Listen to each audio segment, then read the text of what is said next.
The novel 5 to 12 by Edmund Cooper is not a novel I would recommend of his to read. Indeed, it's not a novel that I would recommend full stop. It has a strong theme, but the execution is poor. If you wanted to learn more about Edmund Cooper, I would recommend A Seahorse in the Sky and A Far Sunset by him, which are both much better novels than this. He was an English science fiction author who wrote mainly in the 60s, 70s, and a little bit in the 80s, but is now mostly forgotten, and you can only find his books in secondhand bookstores. Nonetheless, the two that I mentioned are worth the time to find and read.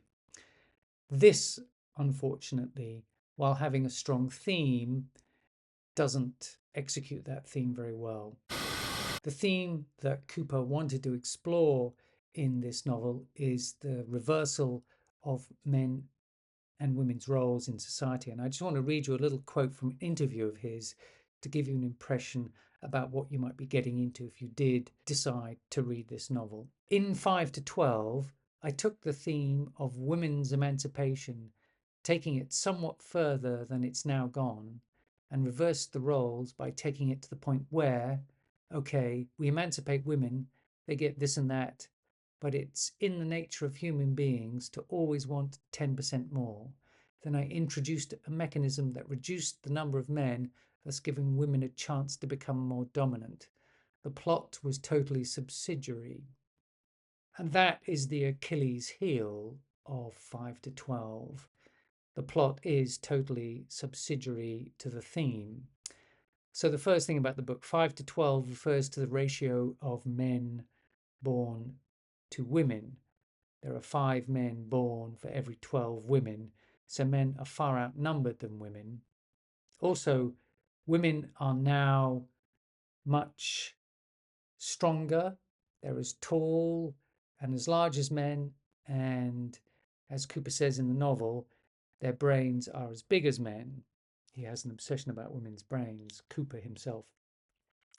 And so they become the dominant actors in society in the way that men are in our society.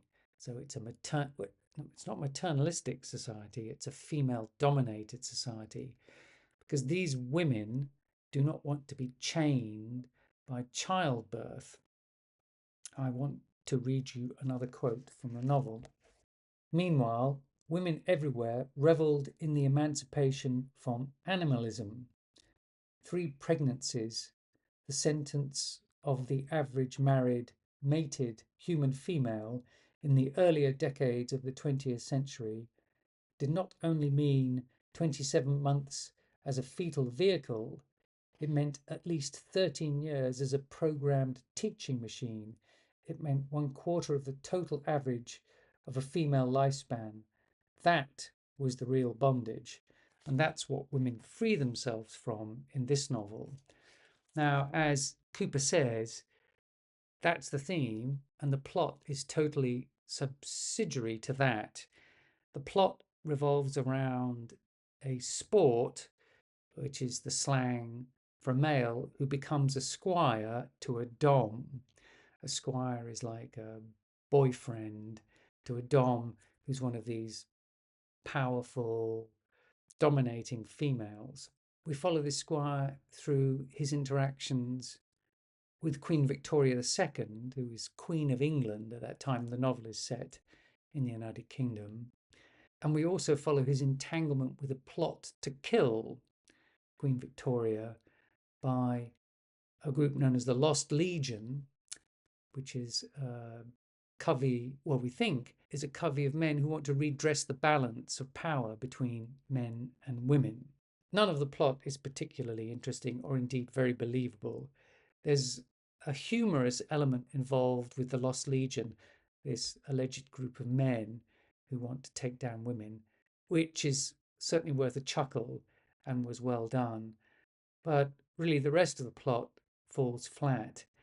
And worse than that, part of the theme does not make sense, because you have these dominatrix dominating women who don't want to have children, and you have this smaller number of men who are now diminished because they're overpowered, now outnumbered by the women. And so, where are the babies coming from? Well, they're coming from a group of women known as infras who are regressed, i.e., they're women who are like women we know and love today, who are physically smaller in general than men and are also interested in childbearing. Those women, the infras, become baby machines. And our hero, Dion's mother, was an infra, a baby machine. And this is the source of his resentment for all doms, or the dominating women. And although we can see the source of our protagonist's anger, it's difficult to share his feelings because he is not a lovable person. And also, he takes advantage of an infra when his dom decides that she wants to have children, and doms have children by proxy through the infras. And so essentially, they have surrogate births. And so our hero becomes entangled with an infra at the same time that he's a squire to the dom. This tangled relationship doesn't make Dion look any better or become any more lovable. He's still a very self-centered and selfish person. And I just want to read you another quote from Edmund Cooper that illuminates this point too. My characters lack, as it were, a great deal of variety. I know myself best, so I'm afraid that these are all pseudonyms for myself. And if that's so, and looking at his other quotes for this book and the way he writes and his views on the world, he's not a very lovable character. Nor do I think the writing's very good. And there's another quote which relates to this, which I'll give you now. Yes, I'd like to write better books. Every book I've written is a failure to this extent. I start out with what seems to me like a damn good theme, and I want to give this my best. I know I have never given my best for any of these themes, and I know in many cases the themes have been cut to ribbons because I do not have sufficient technique, control of words, knowledge, discipline, and the staying power to make a go of it. The best I can hope is a near miss. I would say that this applies to all of his novels, but is less obvious in the two that I recommended earlier. However, it is very obvious in this novel, is that his characters and the plot do not support his competent but not outstanding writing style.